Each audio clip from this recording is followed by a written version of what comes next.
Hello and welcome to Maverick Workshop. I'm going to be turning a EDC Duraclick pen on a Micarta blank.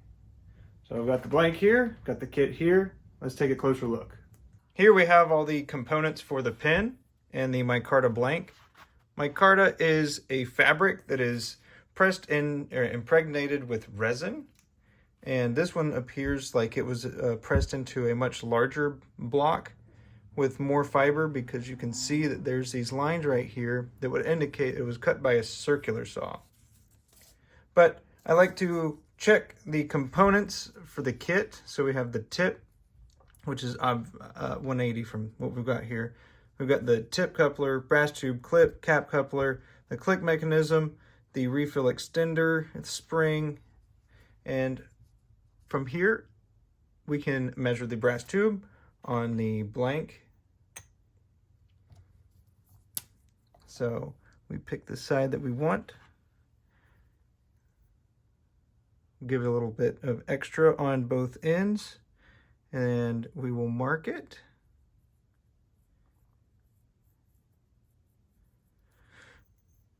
And so this will be cut off, and this is where our pen is going to be made from. I'm going to take it over to the bandsaw and I will get it chopped. Just came from the bandsaw. This is looking really cool, all these layers, and then I'm excited to see how this will end up showing on the pen itself. But the next step is to take it over to the lathe and drill. For my drilling process, I like to use the lathe. I've got a 4-jaw chuck, I've got a Jacobs chuck, I've got the T-handle for the 4-jaw chuck. I'm going to put the blank into it. Doesn't really matter the orientation of the blank, it just needs to be as centered as possible.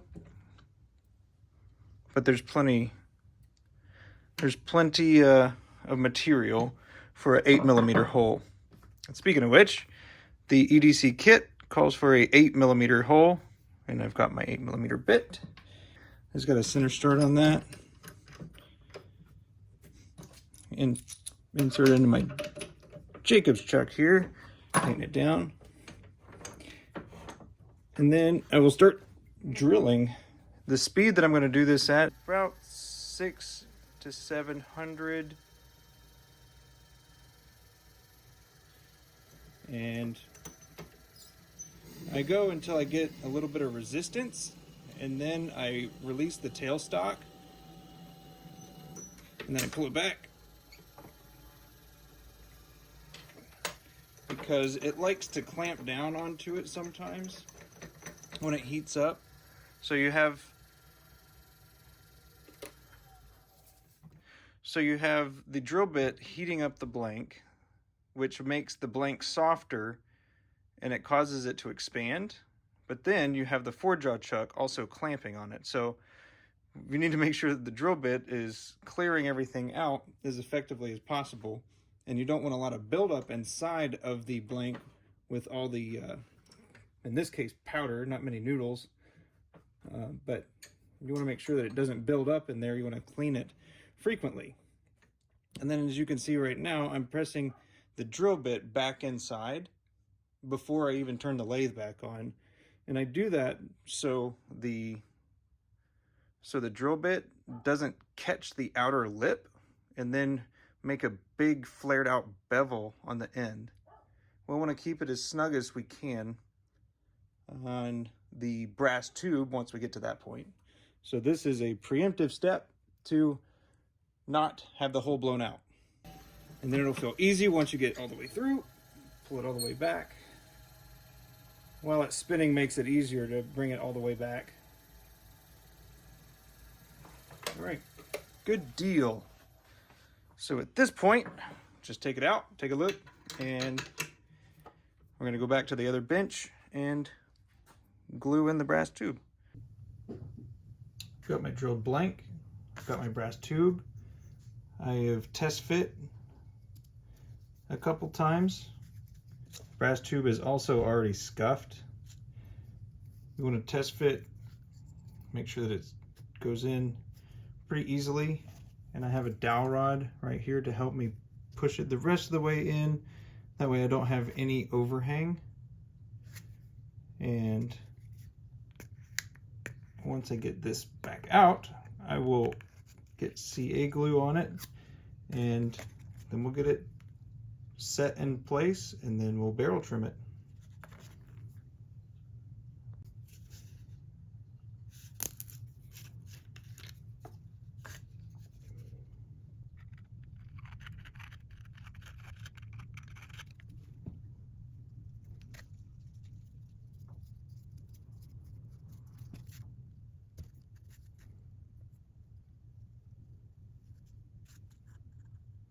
That'll work. Wipe off the excess.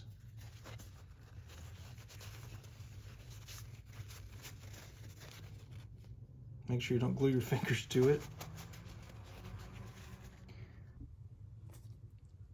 There's a couple ways you can get it off of your finger if you do happen to get some CA glue on. The way that I like to do it is with sandpaper. I'll just give it a couple scrapes and it'll break up the outer layer, and then it's, you know, at least bearable. It won't have a hard shell anymore, which is good enough for me. But we'll let this finish drying, which won't take very long, and then I'm going to get my barrel trimmer set up while that's happening. So the CA is dry enough for me to continue working with it. The brass is pretty much flush with that, but on the other end, it's kind of deep in there. You can see it.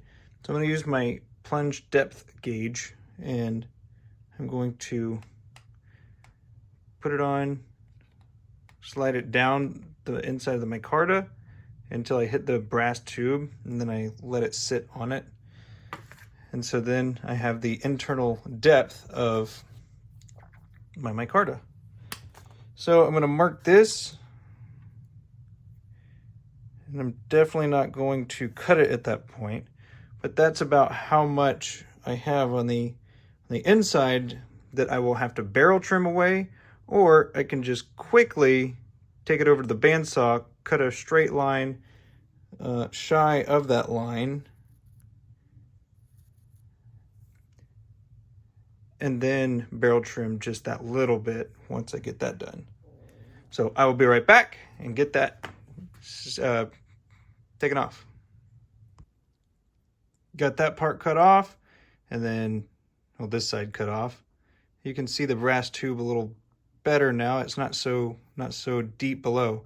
And a cool thing that you can do with the cutoffs at the end, if they're already drilled, is you save them up. You can put even, you know, save them on like a stick like this or something, and then you wait until they build up a whole bunch, and then you can make a pin out of the segments, which is a pretty cool way to use different cutoff ends like this.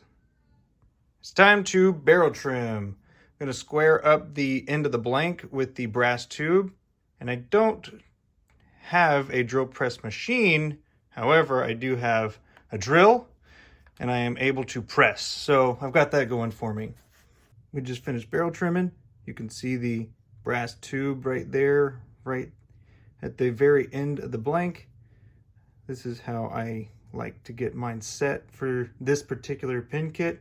Some of them you like to leave them a little more blank, but this one I found that the best way to do it is right on the brass tube.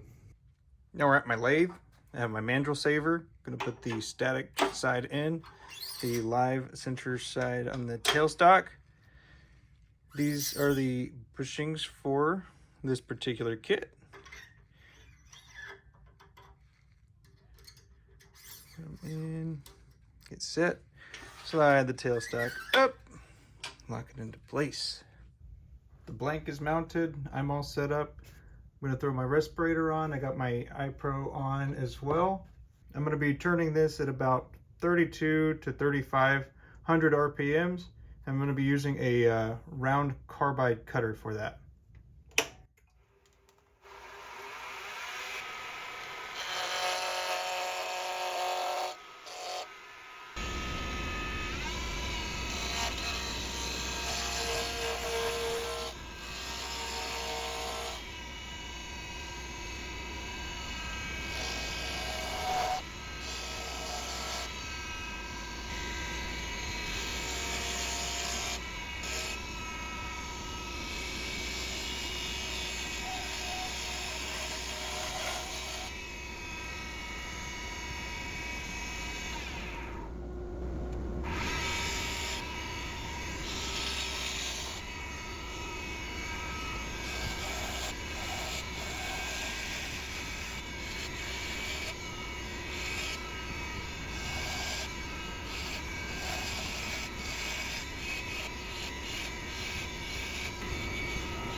Turning micarta is not that it's a hard material. It gets very dusty and it goes up into the air, and you can also see the dust everywhere else.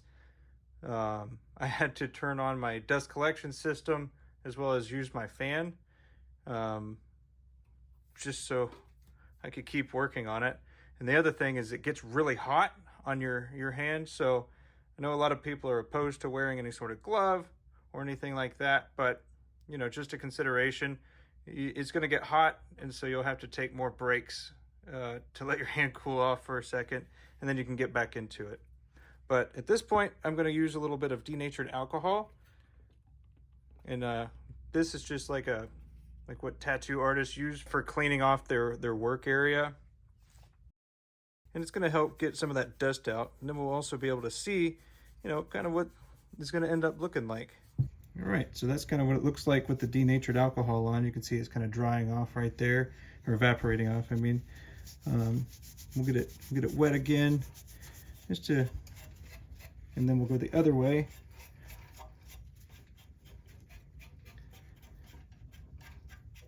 Some of my paper towel is breaking down on it. It's not cool.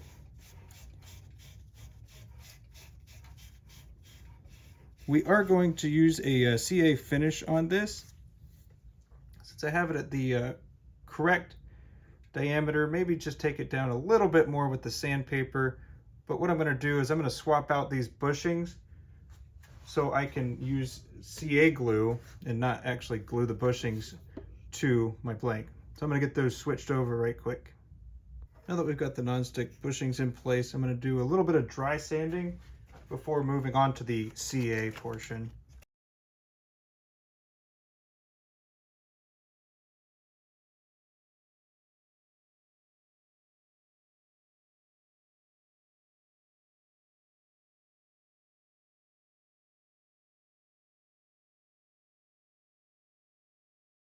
And I definitely like to protect the ways of my lathe here, so I've got my handy dandy cardboard with some paper towels to protect it. I'm going to start with the thin, do a couple layers of thin, and then we'll move to medium. My lathe is turned all the way down to 200 RPMs. I'm just going to come across the back here and just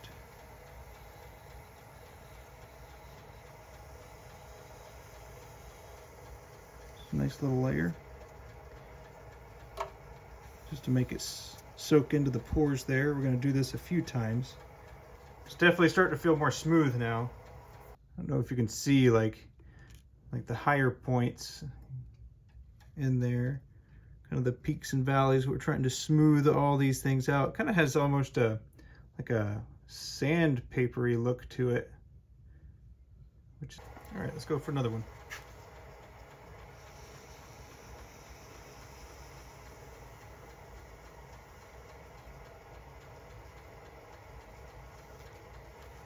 I'm going to repeat this process until I get to the next step. Finished up with all the CA.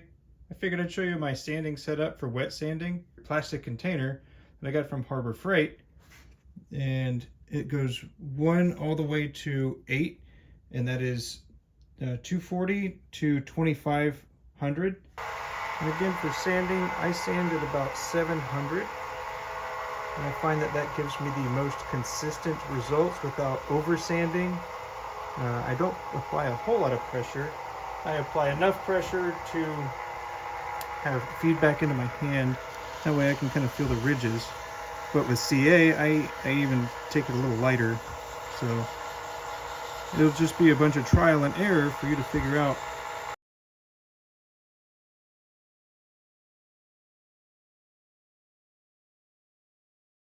Feeling pretty smooth and consistent. Using a microfiber cloth to dry it in between. I have a whole big box of these, and we just run them through the washing machine so we can continue using them over and over again. It really saves on the amount of paper towels that I use. But if you're only doing a few, it's not really that big of a deal to use your paper towels. So again, light pressure. You don't want to sand off the shell that you just built up. And I'm only using the last 4 grits that I have, which is about 800 to 2500. And this will be the last one that I use here. So everything is feeling smooth. And it still feels like there is a CA shell, which is good. All right, so we're going to dry this off. That's looking very nice. For polishing, we have tried many different things, but Magic Juice has been the most consistent and the shiniest of any of the polishes that we've used. As I finish up the step 6 here, I forgot to mention the speed that I polish on is 25 to 3,000, 2,500 to 3,000 RPM. This is the result that I got, and I'll take a closer look here in just a second. Although not ideal, it's also not uncommon for when you remove the non-stick bushings that sometimes do stick. You'll have a rim like this, and I've tried barrel trimming these before, and it caused the CA layer to snap off, and it took a little bit out from the pin that I had just made. So the way that I fixed that problem is I use a little sandpaper, and ideally it would be a little bit bigger, but you just gently rub it on a flat surface. You know that the ways of your lathe are very flat, so that's a pretty good one. But you just do it till it's flat. And then you want to check frequently to make sure that you're not going too far. So once I get this done, I'll come back. Here we have it. Slow and steady was the key to success for addressing the ends of those, getting the CA lip off. And now here's what.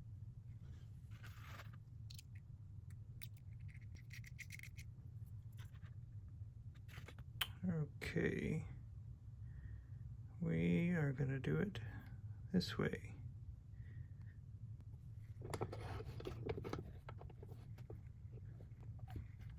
The other thing is, if you didn't sand that off, there's a good chance that it could also chip while you're pressing it. I'm talking about the CA that can be left on the rim. Very nice. It's a good fit. Make sure you've got the clip on, and then you're going to find the spot that you want to cover up with the clip. And I think the whole darn thing looks really awesome, so I don't want to cover any of it up. But I do like a pin with a clip, so there's also that.